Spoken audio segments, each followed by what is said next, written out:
안녕하세요 여러분. 드디어 1년 만에 돌아왔습니다. 제가 이번 12월 마지막 날을 맞아서 2024 7가지 책 추천과 그동안 정말 많은 분들이 궁금해하셨던 필사법까지 한 영상으로 준비를 해봤는데요. 그럼 바로 책 추천부터 시작해볼게요. 오늘은 이렇게 7가지의 책을 준비해봤고 차례대로 하나씩 소개해드릴게요. 첫 번째 책은 홍보름 작가님의 어서오세요 휴남동 서점입니다 라는 책인데요. 요거는 첫 번째인 만큼 조금 가볍게 읽을 수 있는 소설을 추천드리려고 가지고 와봤어요. 사실 이 책은 제가 2024년에 처음 읽은 책은 아니고 2022년에 신간으로 읽었던 책인데 제가 올해 이 책을 다시 읽으면서 마음이 되게 몽글몽글하고 처음 읽었었을 때의 따뜻한 기억까지 나서 수많은 일이 있었던 2024년 여러분에게 위로를 전할 수 있는 책이라는 생각이 들어서 첫 번째 추천책으로 가지고 왔어요. 그럼 바로 짧게 줄거리도 소개해드릴게요. 이 책은 휴남동 주택가 골목길에 자리한 평범한 동네 서점에서 일어나는 이야기인데요. 서점 주인인 영주와 각자의 사연을 품고 있는 이들이 모두 주인공이라고 할 수 있는 스토리예요. 이야기에 등장하는 인물들이 많아서 이 영상에서 모두 소개해드리기는 어렵지만 휴남동 서점은 주인공인 영주를 중심으로 사람들과의 소통의 공간이자 서로에게 위로가 되어주는 공간이 됩니다. 뭔가 자극적인 특정 에피소드가 있는 건 아니지만 이 글을 읽는 것만으로도 내가 그 공간에 함께 있는 것처럼 뭔가 건강한 자극을 받을 수 있는 작품이라는 생각이 들었어요. 말 그대로 글 읽는 그 순간에 힐링할 수 있었던 따뜻한 위로가 되는 책이라고 소개해드리고 싶었습니다. 지치고 힘들 때 어딘가 기대고 싶으신 분들, 위로가 필요하다고 느꼈던 분들, 겨울철 따뜻한 이야기를 읽는 걸 좋아하시는 분들에게 추천해드리고 싶었어요. 그리고 또 제가 이 책을 첫 번째로 추천해드리고 싶었던 이유 중에 하나가 이 책이 제가 처음으로 필사에 빠지게 했던 책이거든요. 실제로 저의 첫 번째 필사 노트에는 이 책이 있습니다. 제가 이 책을 읽는 동안 앞에서 말씀드렸던 것처럼 정말 위로를 크게 받았고 요거를 글로 남겨서 언젠가 내가 누군가한테 위로를 전하고 싶을 때 이 글을 써먹고 싶다라는 생각을 하면서 필사를 시작했었어요. 그래서 필사에 관심 있으신 분들도 한번 읽어보시면 좋겠다라는 생각을 해서 첫 번째 추천책으로 가지고 와봤습니다. 그럼 제가 실제로 필사했던 문장도 몇 가지 소개해드릴게요. 책 읽는 게 재미있었다. 특히 소설을 읽을 때면 힘 하나 들이지 않고 다른 세계로 여행 온 것 같아 마냥 신이 났다. 다른 세계로 여행을 떠났다가 현실 세계로 돌아오면 갑작스레 달콤한 꿈에서 쫓겨난 듯 속이 상했지만 오래도록 그럴 필요는 없었다. 책을 펴면 언제든 다시 여행을 떠날 수 있었으니까. 그게 무슨 일이든 시작했으면 우선 정성을 다해보는 것이 더 중요하다.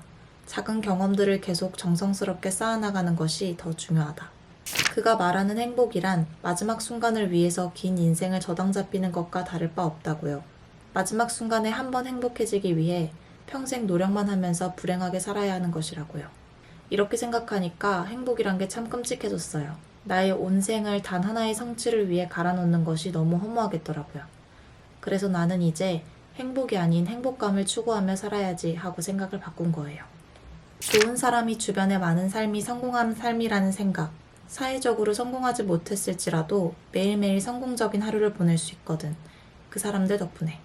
세상에는 허겁지겁 먹는 밥이 있고 마음을 다해 정성스레 먹는 밥이 있어요. 나는 이제 소박한 밥을 정성스레 먹는 사람이 되고 싶어요. 나를 위해서요. 다음 두 번째 책도 소설인데요. 책 역시 앞서 소개해드렸던 휴남동 서점처럼 무겁지 않고 따뜻하고 가벼운데 또 마음 한켠에 온기가 남는 그런 책입니다. 앞서 소개해드린 책과도 정말 비슷한 결이에요. 이 책은 소영리 북스키친을 운영하는 이들과 그곳을 찾는 방문객들로 인해 다양한 에피소드가 발생하는 책인데요.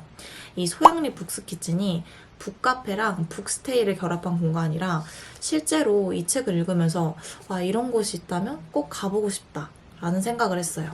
스타트업을 창업해서 직장인으로 살아왔던 유진이 회사를 처분하면서 그 돈으로 시골 마을에 책방을 차리고 그렇게 이야기가 시작이 되는데요. 뭔가 현실적이면서도 또 큰 용기가 필요한 일이잖아요. 저는 이거를 읽기 시작할 때부터 몰입이 되기 시작했어요.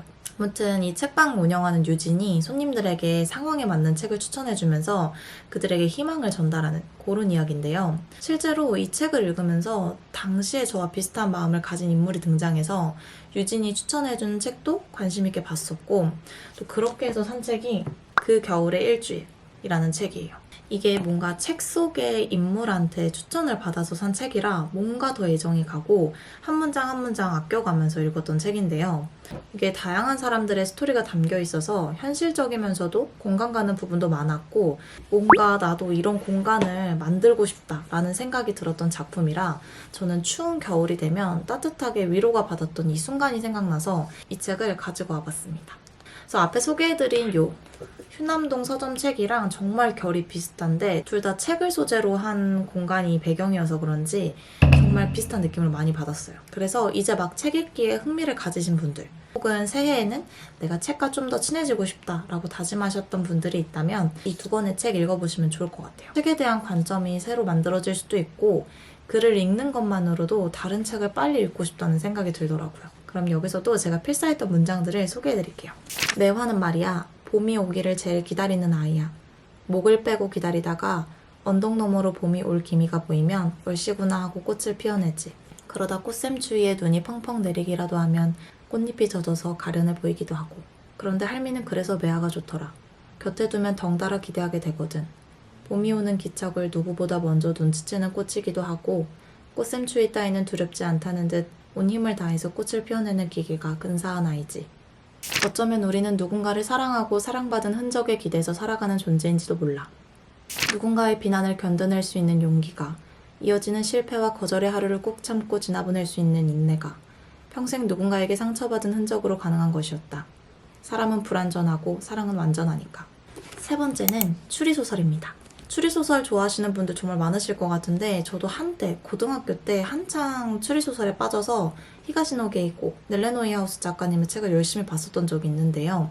그런 제가 우연히 중고서점에서 이 책을 발견했는데 사실 추리소설인지도 모르고 그냥 느낌 가는 대로 책 표지만 보고 골랐다가 궁금해서 읽었던 책이거든요. 근데 또 이렇게 랜덤으로 고른 책이 재밌으면 더 기억에 남잖아요. 그래서 이번 영상에서도 한번 소개해드리고 싶었어요. 일단 책의 줄거리를 소개해드릴게요. 옐로우 레이디는 1930년대 여성 곤충학자를 주인공으로 하는 추리소설인데요. 일단 여성이 이끄는 추리극이라는 것 자체가 굉장히 매력적으로 느껴졌던 작품이에요. 일제강점기 부유한 집안에서 태어나 당시 여성들은 꿈도 못 꾸던 미국 유학까지 한 경애가 주인공인데요. 어느 날 할머니 오겹의 부탁을 받고 경성에서 벌어진 여가수 청이의 살인사건 자문을 맡으면서 본격적인 이야기가 시작됩니다. 곤충학자인 경애가 자문을 맡은 이유는 청이의 시체가 있던 공간에 수많은 벌들이 있었기 때문입니다. 그래서 경애는 의사인 약혼자 동아와 함께 용의자들을 만나면서 범인을 찾기 시작하는데요. 일단 이야기 구성이 굉장히 촘촘하고 중간중간 반전 요소들도 있어서 글을 읽는 내내 몰입감이 점점 더 깊어지는 그런 스토리예요. 추리소설이다 보니까 줄거리를 제가 더 자세히 말씀드릴 수는 없지만 굉장히 매력적이고 입체적인 인물인 경애와 그녀가 중심이 되어서 범인을 찾아가는 그 흥미진진하고 박진감 넘치는 전개까지 뭔가 영화를 보는 듯한 느낌이 드는 작품이었어요. 그래서 나는 2025년 재밌는 책으로 책과 가까워지고 싶다. 혹은 추리소설에 입문하고 싶다고 하시는 분들에게 추천해드리고 싶습니다. 정말 이 여성이 이끄는 추리극 자체 이게 흔하지 않기 때문에 더 매력적이었고 뭔가 기대하면서 보셔도 좋을 것 같았어요. 그럼 제가 좋았던 문장도 바로 소개해드릴게요. 좋아하는 데 이유는 꼭 필요 없죠. 전 새로운 종류의 벌을 찾고 관찰할 때 기쁨을 느껴요. 야생벌이 윙윙거리는 소리에 마음이 편해지고 제 눈에 그들의 껍질은 보석처럼 아름다워 보인답니다. 왜 그러냐고 묻는다면 저도 모르겠어요. 학문은 도구가 아니라 그 자체로 목적이에요. 제 행동에 어줍지 않게 이유를 갖다 붙이는 걸 좋아하지 않아요. 충분한 시간과 노력만 들인다면 누구나 좋은 결과를 얻을 수 있다고 경애는 믿었다. 사업이든 공부든 살인사건 조사든 다만 현실에서 모두에게 동등한 시간과 노력을 낼 여유가 주어지지 않을 뿐이다. 짠! 네 번째는 작은 땅의 야수들. 굉장히 두꺼운 장편소설이고요. 제가 오늘 소개해드리는 책 중에서 가장 두꺼운 책이에요. 사실 이 책의 첫인상은 책 일단 굉장히 두껍고 일제강점기를 배경으로 한 책이라서 굉장히 무거운 분위기를 예상하면서 어려울 거라는 생각도 들었어요. 첫인상처럼 사실 책의 분위기 자체는 좀 무거웠는데 장면이 머릿속에 그려질 정도로 섬세한 묘사 덕분에 이해하는 데에는 사실 큰 어려움이 없었고 마냥 슬프고 애절한 내용만 담긴 게 아니라 오히려 담백하고 덤덤한 묘사들이 있어서 책의 분위기가 버거울 정도로 무겁다고 느껴지진 않았어요. 그래서 이 책을 읽으면서 와, 이거 넷플릭스 각인데? 라는 생각이 들었는데 아니나 다를까 찾아보니까 이미 OTT 영상화 작업 중이라고 하더라고요.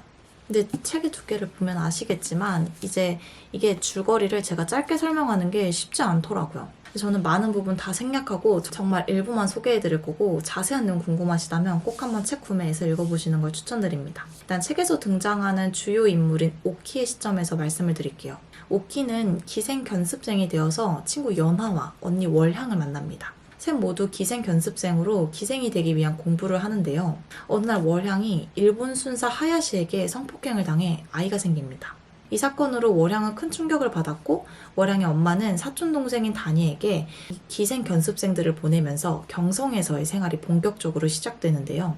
기생, 군인, 깡패, 학생, 사업가, 혁명가 등등 다양한 인물이 등장하면서 이 인물들 간의 인연이 질기게 얽혀 만남, 헤어짐, 재회를 반복하면서 당시 역사와 함께 이들의 이야기가 전개됩니다. 등장인물도 정말 많이 있고 당시 시대적 상황으로 인해서 다양한 사건이 발생해서 제가 이 짧은 영상으로 이 책의 줄거리를 소개해드리긴 정말 너무 어렵지만 이 핍박받은 시대의 이야기가 생각보다 더 마음 아프고 그런 와중에도 늘 그렇듯 사랑과 웃음이 함께 공존한다는 사실이 몰입감을 높여주는 작품이었어요. 인물도 많이 등장하고 시점도 다양해서 글을 읽는 독자가 오키가 되어보기도 하고 월향이 되어보기도 하고 정우가 되어보기도 하는데 인물들 간의 인연에 주목하고 그들의 이야기에 집중하다 보면 뒷이야기가 궁금해서 이렇게 두꺼운 책이지만 내려놓기 쉽지 않은 그런 작품이라는 생각이 들었습니다. 가볍지만은 않지만 인간의 삶과 인연을 생각해 볼 수 있는 작품이었고 책의 배경이 일제강점기인 만큼 가슴 아픈 역사를 들여다봐야 하지만 그만큼 뇌리 속에서 쉽게 잊히지 않는 책이라 2024년 책 추천 영상을 준비하면서 가장 먼저 생각한 책이 이 책이었어요. 그래서 여러분들한테도 추천드리고 싶었고 앞의 책들과는 확연히 다르게 무겁지만 그럼에도 불구하고 잊히지 않았으면 하는 이야기들이라 오늘 영상에서 추천책으로 소개해드리고 싶었습니다. 그럼 바로 제가 필사했던 문장들도 소개해드릴게요. 시간의 세계 밖에 남겨진다는 것은 넌 아무 의미도 없어 라는 말을 몸에 새겨놓는 듯한 특별한 종류의 고문이었다. 달, 강, 기차역, 빗소리, 따스한 죽 한 그릇처럼 평범하고 소박한 것들도 몽상가들은 여러 겹의 의미를 지닌 신비로운 무엇으로 받아들인다. 그들에게 세상은 사진이라기보단 유화여서 다른 수많은 사람들이 가장 바깥쪽에 있는 색깔만을 바라볼 때 이들은 영원히 그 아래 감춰진 색깔을 바라본다. 그에게 실패란 마치 올이 나간 스타킹과 같았다. 누구에게나 일어날 수 있는 일이지만 그걸 남들에겐 눈치채이는 건 당사자의 잘못이라는 식이었다. 삶은 견딜만한 것이다. 시간이 모든 것을 잊게 해주기 때문에 그래도 삶은 살아볼 만한 것이다. 사랑이 모든 것을 기억하게 해주기 때문에. 5번째. 다음은 소설은 아니고요. 여행 산문집입니다. 일단 제가 생각하기에 이 김명하 작가님은 쉽게 읽히는 글을 쓰시는데요. 거기에다가 이 책은 굉장히 얇아요. 얇고 읽기 쉬운 책은 휴대성이 좋다. 그럼 여행 가서 예쁜 카페 찾아서 커피 한 잔 마시면서 읽기 좋은 책이라는 겁니다. 저도 이 책을 실제로 여행 중에 조용하고 아늑한 카페에서 호로록 읽고 온 책인데 제가 그때 여행 중이라 그런가 유난히 공감 가는 내용들이 더 많았어요. 여행에 관한 김영하 작가님의 생각이 담겨 있는데 그 생각들이 논리적이면서도 감성적으로 잘 표현이 되어 있고 이런 글을 내 생각과 비교하면서 읽으니까 뭔가 대화하는 느낌도 들고 혼자 여행 중에 지루할 틈 없이 정말 재밌게 읽었었어요. 제가 혼자 여행을 자주 가다 보니까 언젠가부터 여행 관련한 이야기에 관심을 가지게 되었는데 이렇게 책 한 권 들고 여행을 떠나고 싶다 하시는 분들한테 추천해드리고 싶습니다. 특히 여행을 좋아하시는 분들이라면 내가 여행을 떠나면서 가졌던 마음이나 생각을 이 작가님의 글로 정리가 딱 되는 걸 느낄 수 있고 여행에서의 그런 낯선 경험들이 깊이감 있게 다가온다는 걸 느끼실 수 있을 거예요. 그래서 저는 이 책을 여행할 때 같이 들고 가서 읽기 좋은 책이라고 소개해드리고 싶었습니다. 제가 이 책 읽으면서 이렇게 인덱스 표시도 많이 했었는데 필사했던 문장 몇 가지 소개해드릴게요. 고통은 수시로 사람들이 사는 장소와 연관되고 그래서 그들은 여행의 필요성을 느끼는데 그것은 행복을 찾기 위해서가 아니라 자신들의 슬픔을 몽땅 흡수한 것처럼 보이는 물건들로부터 달아나기 위해서다. 생각과 경험의 관계는 산책을 하는 개와 주인의 관계와 비슷하다. 생각을 따라 경험하기도 하고 경험이 생각을 끌어내기도 한다. 환대는 이렇게 순환하면서 세상을 좀 더 나은 곳으로 만들고 그럴 때 진정한 가치가 있다. 준 만큼 받는 관계보다 누군가에게 준 것이 돌고 돌아 다시 나에게로 돌아오는 세상이 더 살만한 세상이 아닐까? 이런 환대의 순간을 가장 잘 경험할 수 있는 게 여행이다. 나이가 들면서 점점 더 사회적으로 나에게 부여된 정체성이 때론 감옥처럼 느껴지는 순간이 많아지면서 여행은 내가 누구인가를 확인하기 위해서가 아니라 내가 누구인지를 잠시 잊어버리러 떠나는 것이 되어가고 있다. 에세이입니다. 제가 사실 장르 편식이 좀 있어요. 이 에세이 장르를 정말 선호하지 않는데 그런 저의 생각을 싹 바꾸게 만들었던 책입니다. 제가 올 초에 대만 여행을 하면서 일주일 동안 해외에 있는 게 처음이다 보니까 낯설기도 하면서 그 낯선 순간들이 묘하게 좋았는데 그냥 생각나면 생각나는 대로 생각하고 원하는 거 하고 그렇게 시간을 보냈었는데 제가 여행 중에 혼자 있다 보니까 혼자 하는 그런 생각에 소재를 던져주기도 했고 저의 이 둥둥 떠다니는 생각을 적절한 표현으로 정리해주기도 했던 책이에요. 제가 이 책은 특히나 필사한 부분이 정말 많았고 주변의 지인들이 책 추천해달라고 하면 제일 많이 추천해줬던 책인데요. 소설처럼 흥미진진한 이야기가 있거나 어떤 정보성 책처럼 꿀팁이 가득한 글이 있는 건 아니지만 내가 나일 수 있도록 용기를 북돋는 글이라고 정리하고 싶어요. 사실 여전히 저한테 에세이는 친숙한 장르는 아니지만 사람들이 에세이를 읽는 이유가 이런 게 아닐까 하고 짐작하게 만들었던 저와 에세이의 어사를 조금은 가깝게 만들었던 작품이라 에세이 장르의 책을 추천한다면 망설임 없이 이 책을 추천해드리고 싶었습니다. 정말 많은 문장에 하이라이트를 쳐놨어요. 그래서 인덱스를 표시하다가도 그냥 형광펜으로 표시를 하기도 했던 그런 책인데요. 이 중에서도 새로운 한 해를 시작하는 저에게 그리고 여러분에게 전하고 싶은 말을 몇 가지 소개해드릴게요. 나한테는 무리니까, 난 이것밖에 못하니까 라며 스스로에 대한 선입견을 만든다. 자신에 대해 모르는 것보다 더 나쁜 것은 나를 이렇다 라고 단정 짓는 것이다. 만일 그때 내가 다른 선택을 했었더라면 어땠을까? 라며 또 하나의 인생을 자신에게 주어진 옵션이라고 착각하고 제멋대로 상상하면 나는 뭐랄까 내가 현재 살고 있지 않은 대안의 삶에 멋대로 싸움을 붙인 후 알아서 지고 있었다. 잘 알지도 못하는 제3자가 자신감을 가지라고 해서 얻게 되는 것은 자신감이 아니라 일시적인 위로 혹은 장기적인 망상이다. 노력하면 바라는 모든 것을 이룰 거라고 장담할 생각은 없다. 하지만 최선을 다한 사람에게는 적어도 최선을 다하지 않은 사람에 비해 그 나름의 보상이 주어진다. 게다가 열심히 노력하는 일은 주저앉아 한숨만 쉬거나 세상을 원망하거나 자기 혐오에 빠져있는 것보다 훨씬 더 즐겁고 신나는 일이다. 현실주의자인 나는 감나무에서 감이 떨어지길 기대하지 않는다. 밀물과 썰물 사이에서 어느덧 내 곁을 여전히 자연스레 지키고 있는 그 사람을 우선적으로 챙긴다. 마지막 7번째 책. 먼저 이 책은 소설은 아니고요. 인간관계 심리에 관한 책이라고 볼 수 있습니다.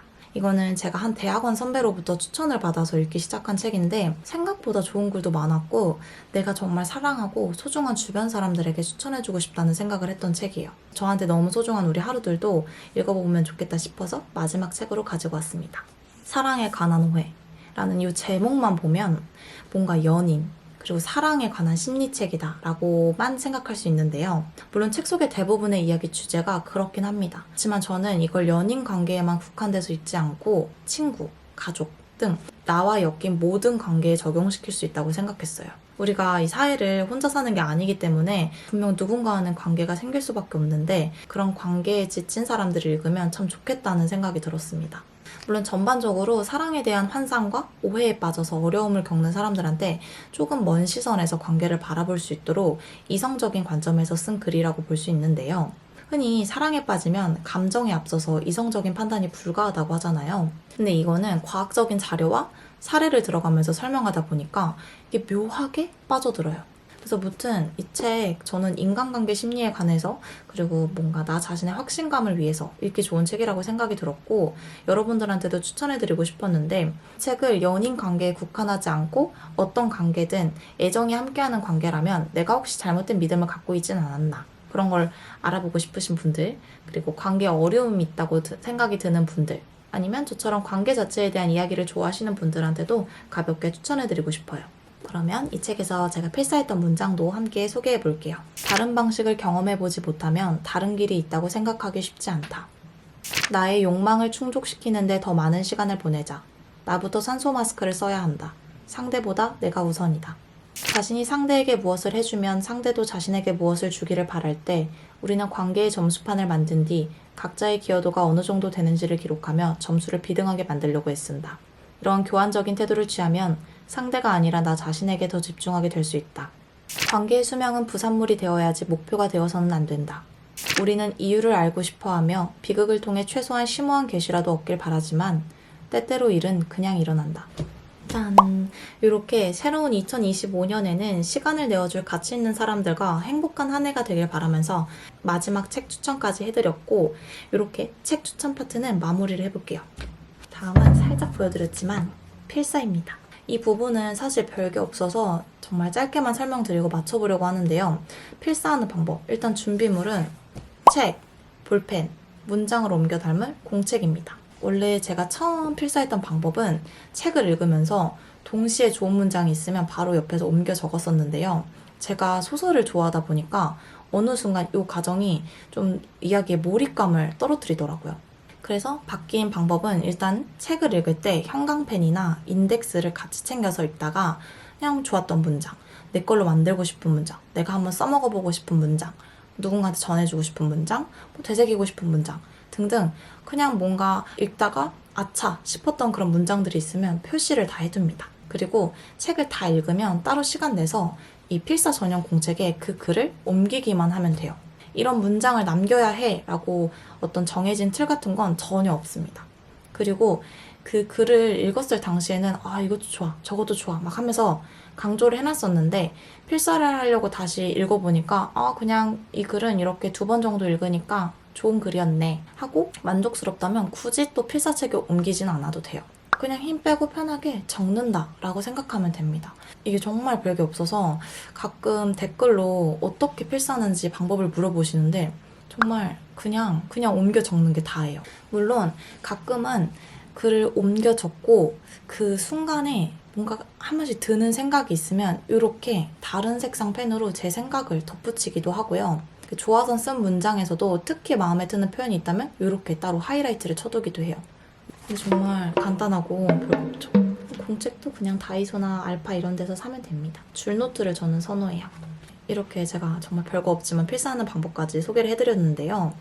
제가 매년 한 번씩은 그래도 책 추천 영상을 꾸준히 만들고 싶은데 올해는 사실 제가 책을 많이 읽지도 않았고 어떤 책을 추천할까 고민하다가 너무 많이 늦어졌는데 책 추천 영상을 기다려주시던 분들이 꾸준히 있어서 오늘 영상이 그분들 마음에 들었으면 좋겠습니다. 아무튼 여러분 오늘도 영상 편안하게 시청해주셔서 감사하고 저는 다음에 또 추천해주고 싶은 뭔가가 있다면 이렇게 편하게 앉아서 수다 떠는 느낌으로 또 영상 한번 준비해볼게요. 그럼 여러분 다가오는 2025년을 맞아서 좋은 책과 함께 머무는 순간들이 행복하길 바라며 영상 한번 마무리해보도록 하겠습니다. 새해 복 많이 받으시고 우리는 다음 영상으로 또 만나요. 안녕.